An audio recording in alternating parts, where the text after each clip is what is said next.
It's game time. Thank you for taking part in today's event, Tackling Glass Ceilings, Play to Slay. I'm Jackie Nickel, Amway America's Chief Marketing Officer, and I'd like to welcome the Amway employees here with us at Amway World Headquarters and say a special hello to the independent business owners tuning in from the Amway Education Facebook group. We're thrilled you can join us for our second annual Inspired Coaching Summit.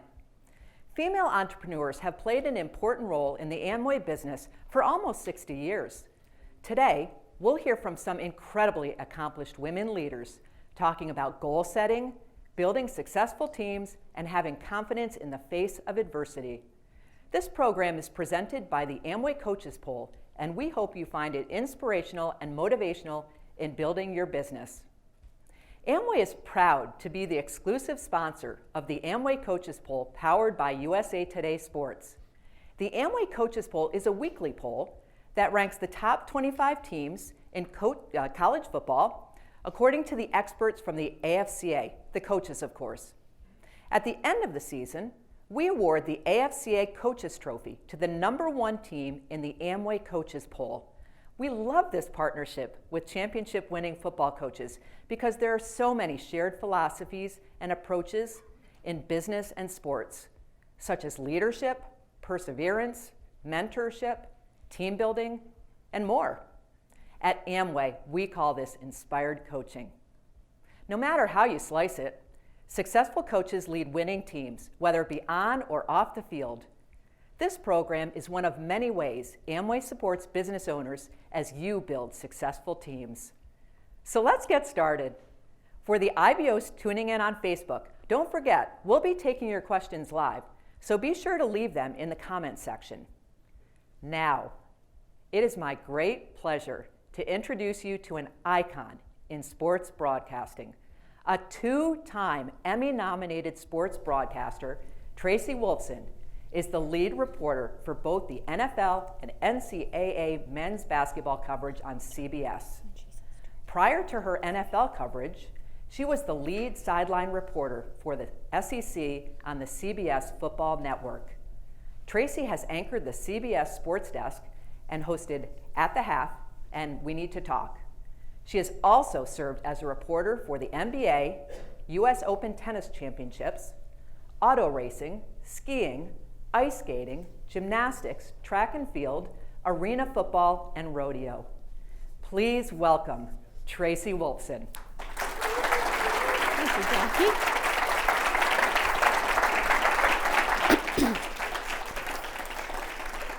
Hi, everyone. I am honored to be here today. Let's get right to it and introduce our three panelists. First off, we have USA Today sports columnist Nancy Armour. Nancy Armour is an award-winning writer with over 25 years of experience as a national writer, a correspondent, a reporter. She's responsible for development of story ideas, source building, crafting accurate and engaging news stories. She's covered major high-profile events such as the Olympics, the World Cup, the Masters. In 2015, she was named the winner of the Ronald Reagan Media Award by the U.S. Sports Academy for outstanding contributions to sports in broadcasting or print. Prior to joining USA Today, Armour was a staple with the Associated Press for 2 decades. Please welcome Nancy Armour.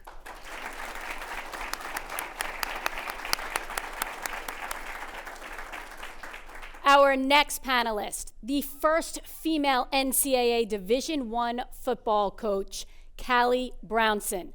In 2018, Brownson became the first known full-time female football coach at Division I Dartmouth College, where she serves as the offensive quality control coach there. Brownson has a football background as a player on the DC Divas from 2010 to 2017 in the Women's Football Alliance. She was a 5-time captain and 4-time All-American as a free safety and a running back, winning national titles in 15 and 16. Brownson is also a 2-time gold medalist with Team USA Women's Football. Her coaching background includes Mount Vernon High and the New York Jets. Please welcome Callie Brownson.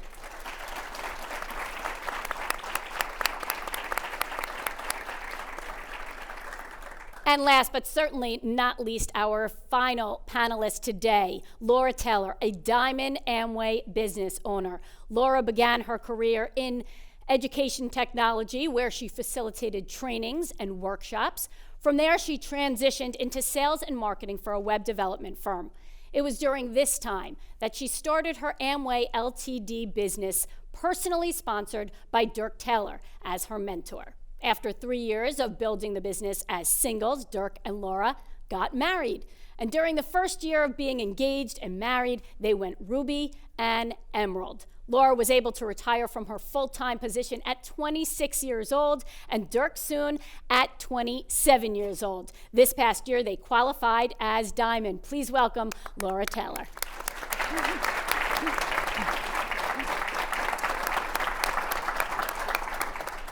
Well, let's get right to it. We have 3 amazing women here who are all in fields that are predominantly surrounded by men. And when you first realized you wanted to pursue a field of where you work right now, whether it's you, Callie, as a coach, Nancy as a journalist, Laura as a business owner, did it cross your minds how you were entering a field predominantly known to be surrounded by men? You want to start, Nancy? I was very fortunate in that when I started my career as a sports writer, I was working for the Associated Press, and the sports editor at the time for about 30 years was a woman named Terry Taylor. So the idea of a woman being a sports writer was not something I questioned, because the person running our entire department of the world's largest news gathering organization was a woman. And I didn't realize how fortunate I was really until I left the AP and had discussions with other women about some of the challenges that they had. But I think that was so empowering to have somebody be that example. They often say that you can't be something until you see something. And in my case, that was very, very true, that having this example really made I never second guessed myself. I'm sure it's very different for you, Callie. Yeah, a little bit. For me, I always talk about it as it was par for the course of what I wanted to do. My love of football started at a young age. And when you're young and you're a kid and you're passionate about something, you don't see those obstacles. I didn't realize that I was the only girl playing in the turkey bowl in the neighborhood, in the backyard. Those things don't really resonate with you until all of a sudden, society and the dialogue that goes on kind of takes over. Yeah. So for me, when I fell in love with football and then fell in love with it again when I started playing, it was par for the course. I knew that if I wanted to make a career out of this, if I wanted to even fight for the existence of women who play, that it was going to be a fight in a male-dominated field. And when I got into coaching, again, it was, well, this is what it's going to be. But this is my dream. This is my goal. And whatever adversity that's already going to be built in there is, to me, it was always worth it. I love the former football player, coach, who was using a golf analogy. Yeah. Was it par for the course for you? How was it for you getting into this field, Laura? It's a good question, Tracy. In full transparency, I think I was raised with kind of a naive optimism. I had a mom who was such an amazing, and still to this day, role model, an example for me. And her field of endeavor, she always reached for the stars. And that's how I'm one of 3 girls. That's how she raised us. We all took different career paths, but we all achieved really great things in the careers that we chose, and mainly because of her as an example. Every organization that she was a part of, she was the president. She led, and she was a leader because she served. And she not only served in the area of her profession, but also her family. And I think that example for me, it was like the sky's the limit. And so when I went to college and wound up changing my major like 6 times because there was nothing that I thought, this is what I want to do forever. And I was eventually exposed to entrepreneurism and to business ownership, and that resonated with me. Never did it cross my mind like this is a male-dominated field. It was, my mom said, whatever lights that fire within you, go for that. And do it to the best of your ability. And so it was because of her example. And so kind of like you, Callie, it wasn't until I was in the mix that I was like, okay, wow, you might experience a little bit of backlash. This might be, a little bit different, but you keep on moving forward and you always grab to that example, so. Well, when you think about the most successful teams that you've all been around, whether it's Nancy, for you, a team that you've maybe covered, or for you, Callie, someone you've coached, or Laura, someone a team you've been able to lead. What are the characteristics that have really stood out to you to have a successful team? I think what I've seen, the people who are most successful, whether you look at it as, say, Nick Saban or an Amy Boardman, who was Simone Biles' coach during the last Olympics, they're people who want to make their athletes better. They're people who want to uplift their athletes, not beat them down, not browbeat them, not get them to be successful because they're scared. They're people who find out what drives their athletes and use that to make that work. And I think it's a special gift, but it's so important, whether in really whatever profession you're in, that it's about making everybody better. That the people around you, and if you make the people around you better, they're going to make the people around them better, and that's going to make your whole team better, your business better. And to me, that is really critical to success. The way they motivate. Yes. Yeah. Huge. Callie? I'm going to go with selflessness. It's something that we preach every day at Dartmouth. This is a team goal. This is, winning and being successful we're only going to do it with the team.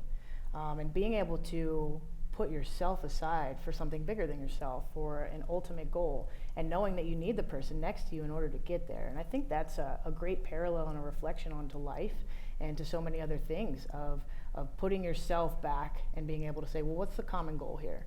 And how can we as a team get there? And it's so important in football because it's not an individual sport in any capacity. And that's something we really preach. And I like, you brought up Nick Saban. One of my favorite things that he says is, when building this culture, we don't talk about winning. We just talk about being better at something every day. And that takes you having to put yourself aside to be able to self-assess and say, what do I need to get better at today? What do I need to get better at today so that I can be a better member of this team? So I think selflessness is very important, especially when you're trying to cohesively come together and create some sort of a successful environment. I would agree with you, and I know in my business, selflessness, is extremely important because people say, I want to be on the air all the time. Well, you can't always be on the air all the time. It's all about that balance. Laura, how about you? So it is a really great question, and I think the one common denominator that I've seen among successful teams is leadership. Because if I had to boil leadership down to one word, it would be influence. And you don't have that influence without an act of servitude or that selflessness, and having that be a part of the culture. About 2 years ago or so, my father-in-law, my husband's dad, who was not only a business mentor and my husband's best friend, but he was really a role model and to our entire team, our entire business organization. And he had put out a goal, and he was really coaching us to go from where we were to the next level, really kind of like the Super Bowl of our industry, so to speak. And suddenly he passed away. And I remember getting that phone call in our team, who a lot of people who maybe even didn't grow up with dads, or did grow up with a dad but didn't grow up with an amazing male role model like he was, they were hit pretty hard. But because he had put out this goal and he had served and he had really poured himself in a very selfless way into our team and our organization, they said, this goal that he had put over our organization will not go void.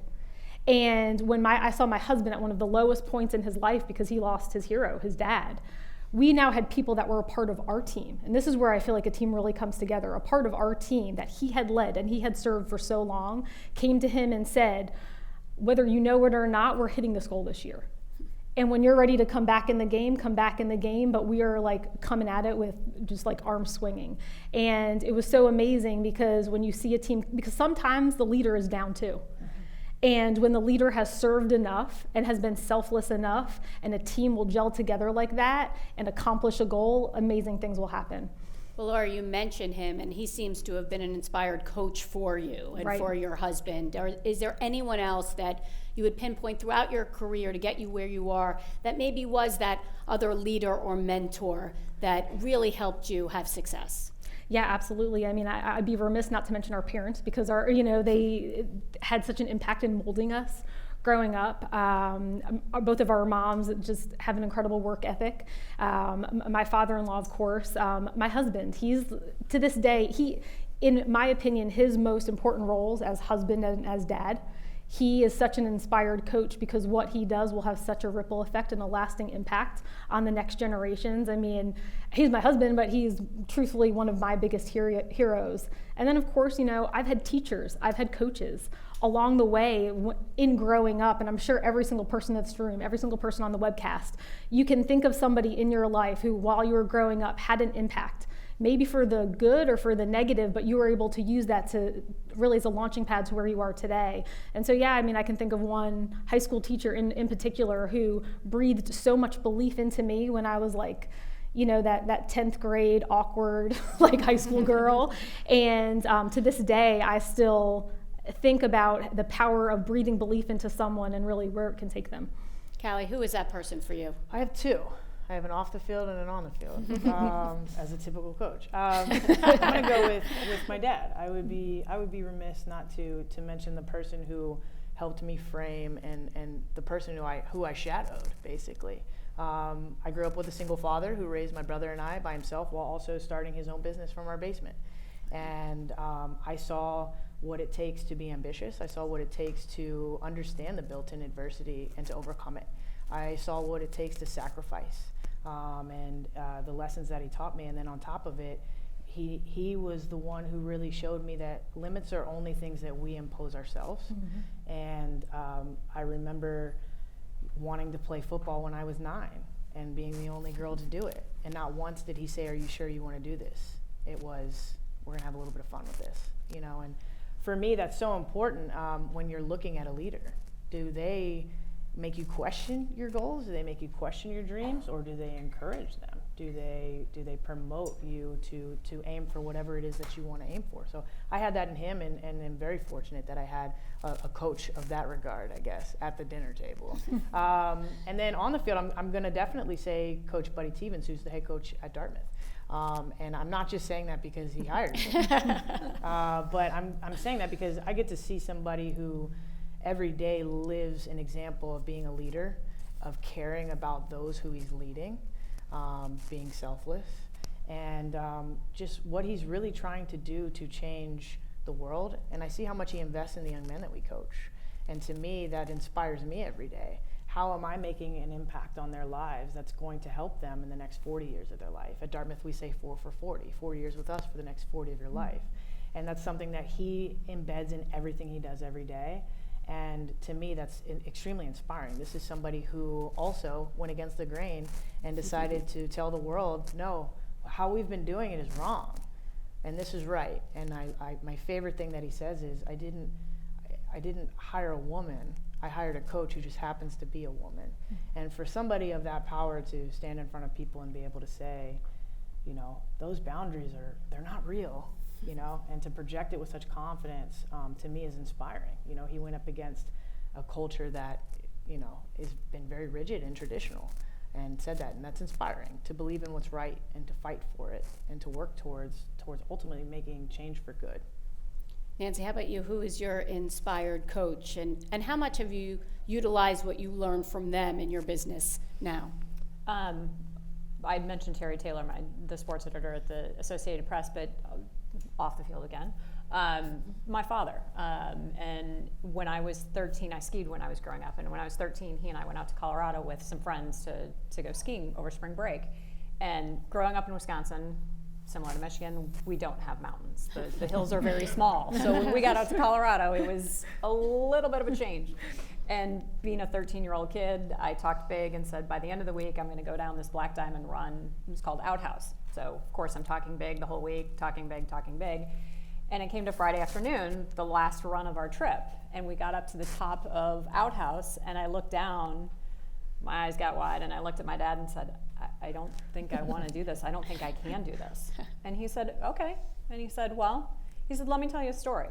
And he'd grown up in Minnesota, and when he was growing up, he ski jumped. And he told me a story about one day he climbed up to the top of the ski jump, looked down, and he took off his skis and he climbed back down. And he said, I've always wondered. I've always regretted that. And he said, if you don't want to go down, he said, you don't have to. He said, I'll go with whatever run you want to do. I'll go with you. He said, but if you do it, you'll never have to wonder.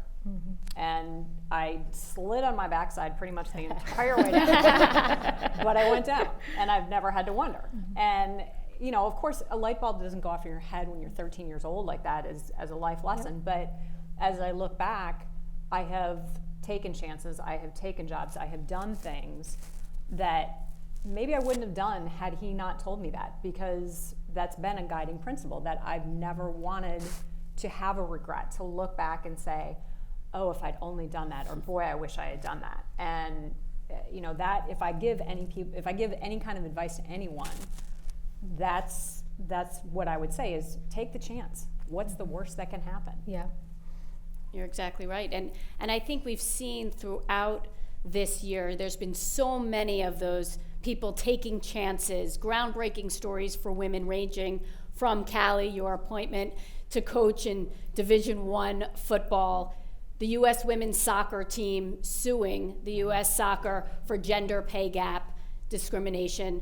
Recently, we watched Notre Dame, right? Women's head coach Muffet McGraw during the women's Final Four talking about making those impactful statements, talking about that there's not enough female role models out there, not enough women leaders in power. And she interestingly said that she felt as though we're better than sports. We're better than sports to be able to, you know, drive change. You know, that's like the perfect outlet for it.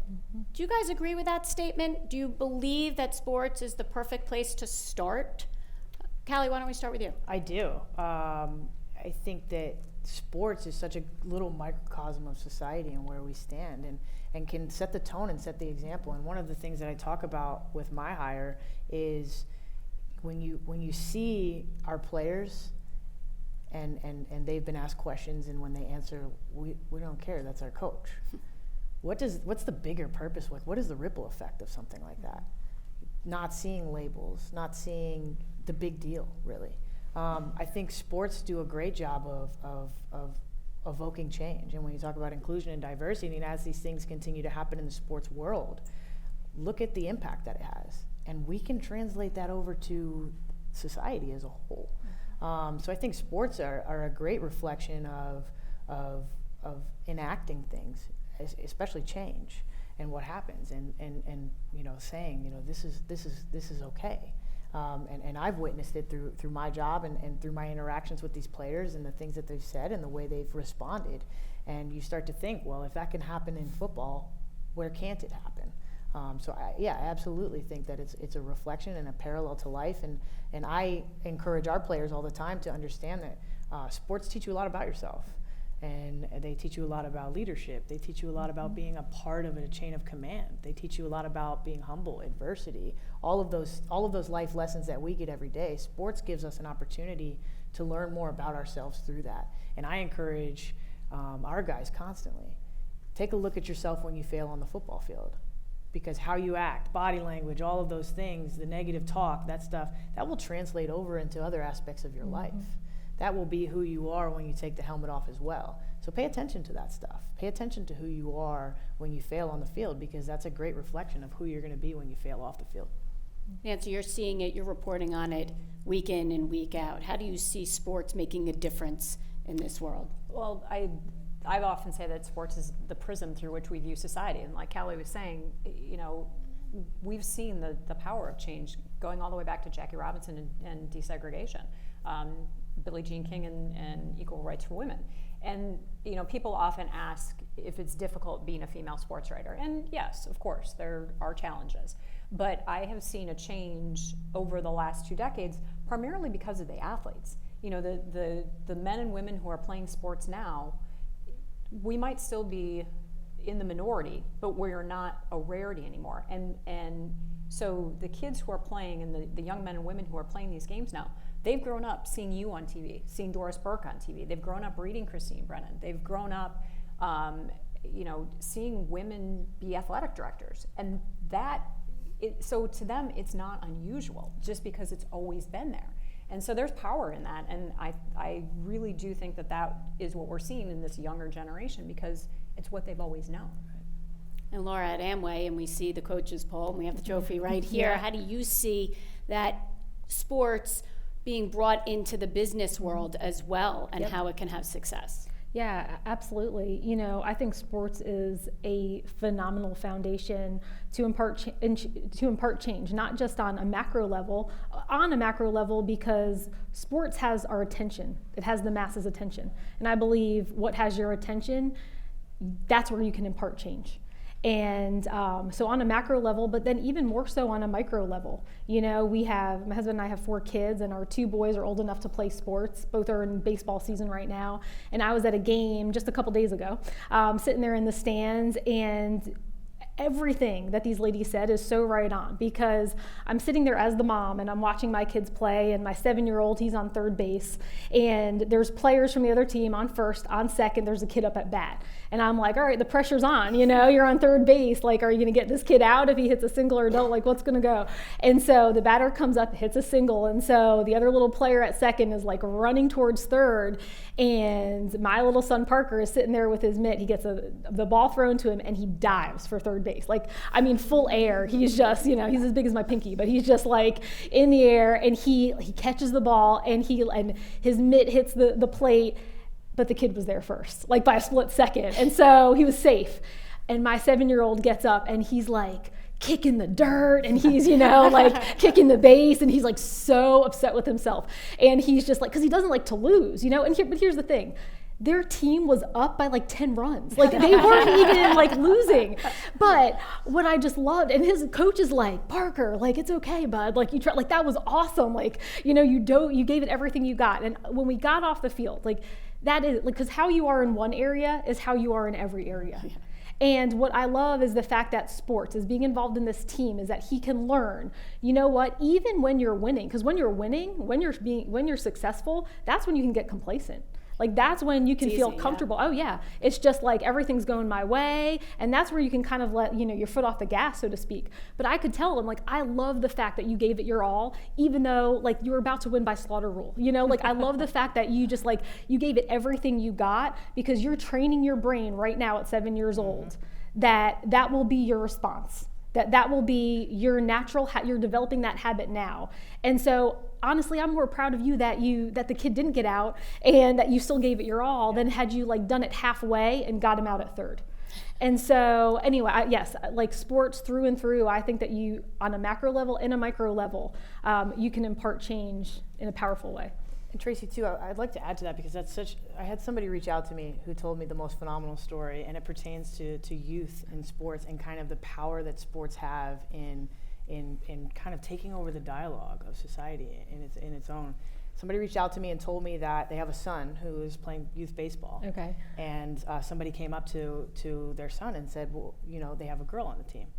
Well, how do you feel that so-and-so's on your team? Like, is it weird? He's like, what are you talking about? She's the best shortstop we have. And you're like, yeah, you know, and that's great, because that means that what we're doing and how we're moving forward is translating, you know, for a baseball, the boys' sport, you know, not softball or whatever, you know, and she's there. She's the best shortstop we have. I love that, because that means what we're doing and the dialogue we're putting out, the examples that we're setting are working, and people are paying attention. And it's not just the little girls.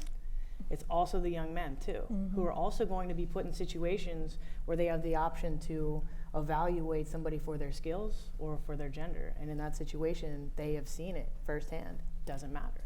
And sharing these stories are just so important, and it's why we're able to make change. It's why we're here today, by the way, is to share these stories. The other thing we want to do is we want to get some questions from the audience who's watching out on Facebook, which will be really fun. Before we move on to that, I'm going to ask one question to you, Nancy. Is there a change or something you'd like to see happen in the future that you really feel like needs to happen? Well, I think you brought up Muffet McGraw from Notre Dame, and she talked about the opportunities for women, and recognizing that she has a unique platform as one of the premier coaches in women's basketball to make a difference in terms of hiring people on her staff. And she got some flack for saying that she would not hire a male coach. But again, it goes back to the whole, you can't be something if you don't see something. And she says she has the power to be able to launch the careers of these women who will then impact the next generation, who will be the next generation of coaches. Yeah. And I think we're seeing it more, but I would like to see more women recognize the power and the influence that they have to not only accomplish things in their own career, but to also have an influence on the women who are coming behind them. Right. Yeah, I would agree with that. And I think one of the things, I was at an event right after that Muffet McGraw came out and had the press conference, and I had a male coach approach me, and he was really offended by the comments. And he said, I coach women all the time.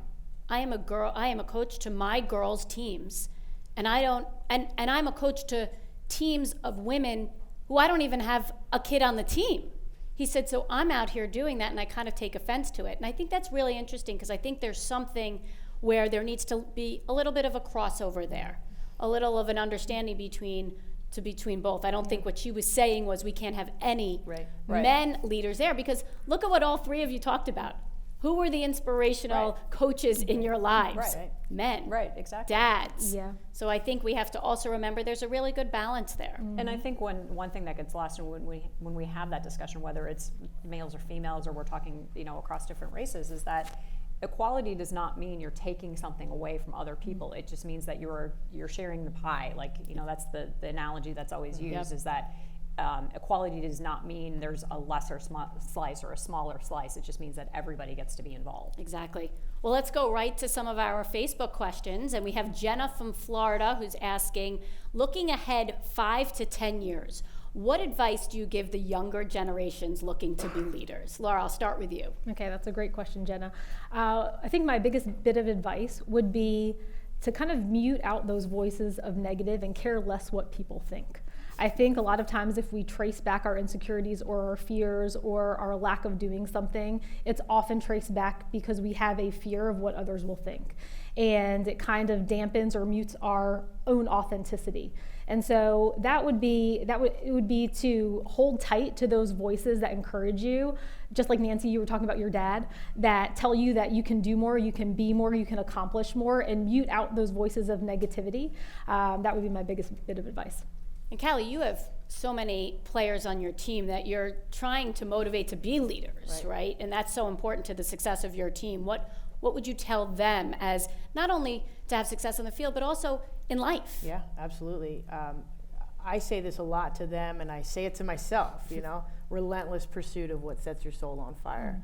You're the one with the pen in the hand. You're the one writing your story. Again, like I said before, you're the one who either sets the limitations or chooses to write over the limitations. So stay persistent. Life is, it's adversity ridden. There is adversity in life, and much like what we talk about using sports as an analogy, which I always will, you can game plan and you can prep and you can have it down to a T and watch hours and hours of film and go into it feeling confident, but guess what? You're going to fail at some point. What's the next step? What do you do after that? You can't give up. It's supposed to be hard. If it wasn't hard, everybody would do it. And that's such an important thing. And to take that next step towards your goals, towards your dreams, even if it's something absolutely crazy, don't give up. Be persistent. You owe it to yourself, and you owe it to that person who got butterflies when they thought about, I want to be a college football coach. You owe it to them. You owe it to that person who had that dream at first and was so excited about it, to not give up and to keep the pen in your hand. Do you even realize the example that you're setting right now, being the first D1 football coach? Like, do you as a female, do you understand what the way you're paving for others of the future? Yeah. Or do you just go about your business a different way? It's a mixture, you get caught in the wash because I'm finally getting to do what I've dreamt about doing for so long. But then you hear stories of people who ask their daughters who are 7 and 8 years old what they want to be when they grow up. And because of hearing about women getting hired coaching football, it's not a weird thing for that little girl to say, I want to be a football coach. And to me, that's success. I'll say all the time, I don't care about the headline of being the first, as long as I'm not the last. And as long as I'm the first of many. And as long as the younger generation of women and then the younger generation of young men understand that women can hold powerful positions in football, in corporations, et cetera, and it's value added. So to me, as it pertains to setting an example, I take it very seriously. I make sure that how I represent myself and what this is positive, so that young girls can put this on their list of that's what I want to be when I grow up, and it's possible. And it's not something where everybody's like, wait, what? What did she just say? You know, if you want to dress up like a football coach on Halloween, do it. Send me pictures. I love it. I think we all agree we don't want to be the last in our Yeah. business. And I'll ask you, Nancy. Rick from North Carolina is asking, was there a moment in your career when you realized being a woman actually gave you the advantage? Great question, Rick. Yes, when I was covering the Bears, when I first got to Chicago, we would go into the locker room, and you know how the locker rooms are, especially on a Monday afternoon, there's nobody in there. And I'm working for the AP at the time, so I have to find something to write. And there was a receiver, Marcus Robinson, who he was, I think it might have been his second year, hadn't done a whole lot up until that point, but he'd had a great game the previous day. I think he'd had like 2 or 3 touchdown catches. So he's the one guy in the locker room, so I go over and talk to him for a while, and ended up writing a story. And a couple days later, I was back in the locker room, and he sees me and he goes, I kind of look around and he goes, come here. And I walk over to him and he said, can I ask you a question? And I said, sure. And he said, how do you decide who to talk to? I said, what do you mean? And he said, well, I see you guys in here and you always seem to go to the same people, so how do you decide who those people are? And I kind of laughed. I said, well, quite honestly, part of it is that you're here. You're, you know, captive audience. I said, but also, you know, if you've got something to say or you've done something good, I said, but being available is a big part of it. And he said, okay. And so from that day on, for the rest of the season, and he ended up having a phenomenal season. He led the Bears in I think, receiving yardage and touchdown catches in the locker room every single day. So, but I think he felt comfortable asking me that, as opposed to one of the, you know, all the other beat writers were male, and I think he felt more comfortable asking me that than he did one of the guys. Interesting. Well, Christy from Facebook would love some words of encouragement, and I'm going to ask you this, Laura. Okay. For the Girl Scouts that can now achieve the rank of Eagle for the first time, Okay. what kind of words of encouragement would you give them? I would tell those girls to keep going for it, that persistency and consistency and hard work always outweighs talent anytime. And so I would say that to keep on going for it. And I know that whatever your field of endeavor, the further up you go, the herd kind of gets thinned out. And so I would say that if that is something that's performance-based and that's something that you know, requires a lot of effort to keep on going for it. And again, kind of maybe mute out some of that negativity from the outside and just work on that goal every single day. Were you a Girl Scout? For like a brief moment in time, like I think for a year. So yeah.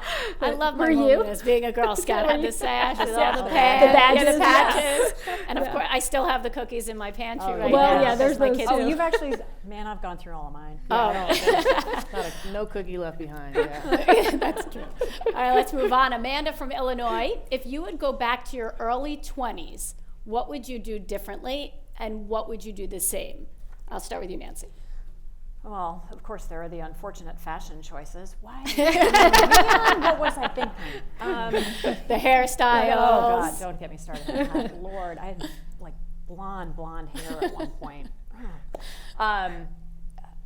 Honestly, I don't know that I'd do anything different. Like I said, I have lived my life basically without regret or trying to make sure that I don't have regrets. So I don't know that I would do anything differently. I take that back. I would learn a foreign language because it would be helpful in my business, and I think it's a good thing for all of us to know. But in terms of What life language? choices, Yeah.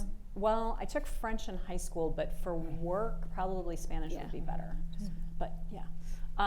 But in terms of life or career choices, I don't think that I would do anything differently. I obviously love the career that I have and have been very blessed to be exposed to so many different things because of it. So yeah, I don't know that I would do anything differently. Callie, would you? I'm gonna have to piggyback with that. I agree. You know, we are all products of the good, the bad, the ugly. And would I have been as strong as I am now, as ambitious, as hungry as I am now for all of this?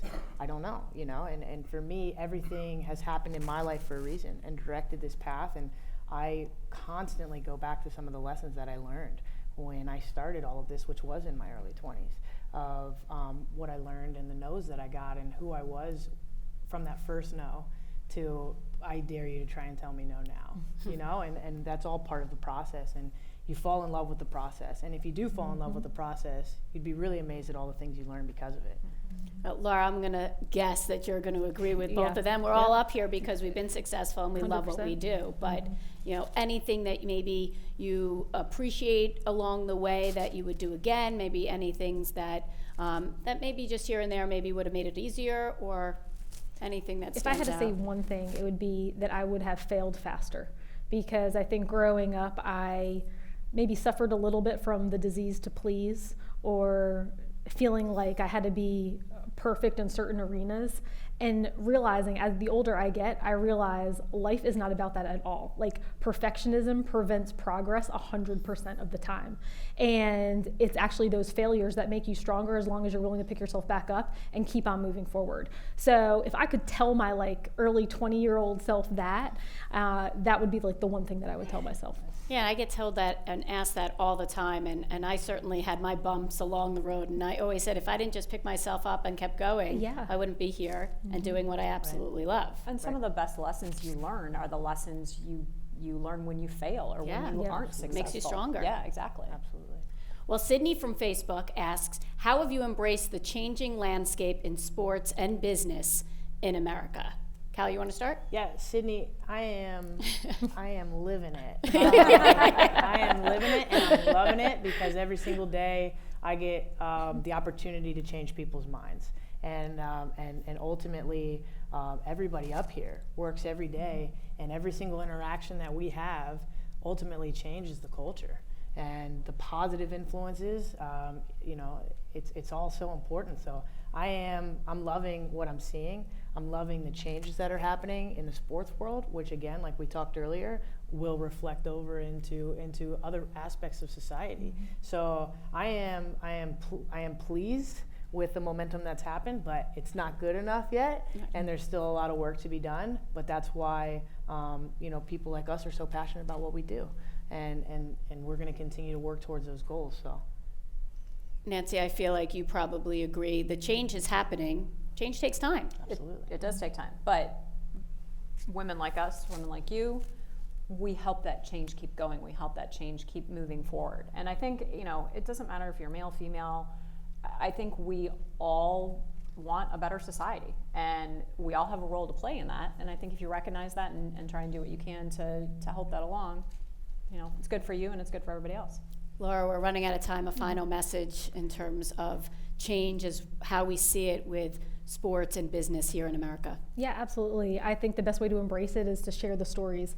I got the opportunity to see Kevin O'Leary, if you know, ever watched Shark Tank, Mr. Wonderful, and he was talking about how they did an audit of all of the businesses that he's invested in Shark Tank. And he wanted to see the common denominator for those businesses that actually returned a profit and those who didn't. And the one common denominator between all of those businesses that returned a profit were the fact that they were either owned or run by women.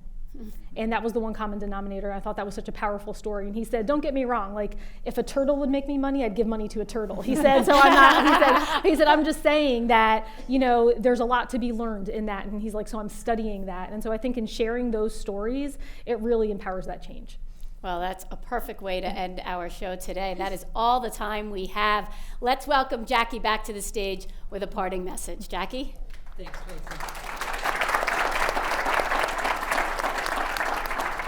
Thanks to the entire panel. So inspirational, just incredible. Thanks to all of you for attending today, and a special thanks to the IBOs who joined the conversation online. It's great to see so many of you tune in from all over North America. Make sure to follow the Amway Coaches Poll this fall. Use it to show prospects how coaching makes a difference, and look for a Trophy Tour stop near you.